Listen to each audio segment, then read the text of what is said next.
Salut à toi, bienvenue sur cette nouvelle vidéo. Ici, Femme et Business, bienvenue sur ma chaîne. Aujourd'hui, je veux partager avec toi cette technique pour soigner et guérir une peine en amour.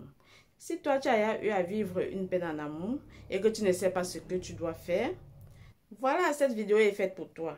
Suis juste jusqu'à la fin pour choisir l'une de ces techniques. Là, tu saurais comment faire pour sortir dans cette situation. Merci à toi qui me suis depuis le début de mes vidéos et à ceux qui vont me suivre après. Très bonne écoute. Alors, le mois de février rime souvent avec Saint-Valentin, fête de l'amour. Mais quand on vit une peine d'amour, le mois de février peut être plus pénible à traverser. Existe-t-il des techniques pour soigner et guérir une grande peine d'amour? Oui, bien sûr, il existe bel et bien les techniques pour soigner et guérir une peine en amour. Voici 7 trucs qui vous aideront à mettre une baume sur votre cœur. Première technique, ne retenez pas vos larmes. Pour guérir, il faut accepter d'avoir mal. Pleurer ne signifie pas que vous ne vous en sortirez jamais. Cela démontre plutôt que vous réalisez votre perte. Si vous ressentez le besoin de vous isoler pour pleurer ou crier, faites-le, il faut que ça sorte. Deuxième technique, changez les idées. Il faut aussi vous accorder du temps chaque jour pour vous divertir. Occupez vos nouveaux moments libres en vous inscrivant à des cours ou en faisant du bénévolat. Plonge-toi dans un roman ou dans une série télé ou dans un film captivant qui vous permettront de vous évader de votre réalité. Troisième technique, établissez vos limites.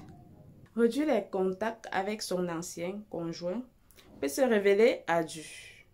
Continuer d'entretenir des liens avec elle ou lui risque d'empêcher les blessures de se cicatriser.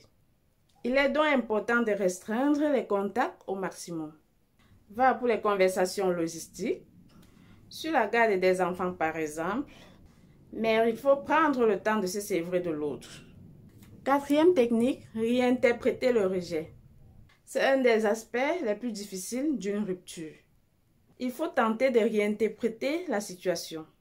Selon les dires d'un expert en amour, l'individu qui prône ne rejette pas son partenaire, il part plutôt à la découverte de l'autre aspect de lui-même. Une différence d'interprétation subtile, mais salutaire pour la personne qui est quittée. Cinquième technique, sachez vous entourer. Vos proches vous écoutent et vous apportent le réconfort. Profitez-en. Sixième technique, évitez la nostalgie. Il est difficile d'oublier les petites et les grandes irritantes de votre couple. Comment alors insuffler une bonne dose de réalisme? Faites la liste des défauts que vous reprochez à votre ancien partenaire. Gardez celle-ci à portée de main et réalisez-la quand la nostalgie vous prend. Suggérez le coach Yvonne, sexologue et spécialisée dans la thérapie conjugale. Lorsque tu seras remis de ta rupture, vous pourriez recommencer à chérir vos beaux souvenirs. La septième et la dernière technique, dormez, mangez et bougez. C'est sûrement le plus difficile, mais c'est vraiment efficace pour se remettre sur pied au plus vite.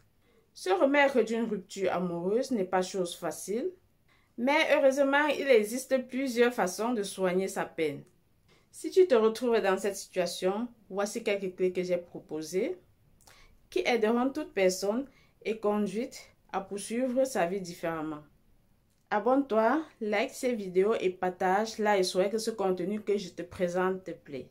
Je vous envoie plein de bisous et on se dit à très bientôt pour une nouvelle vidéo.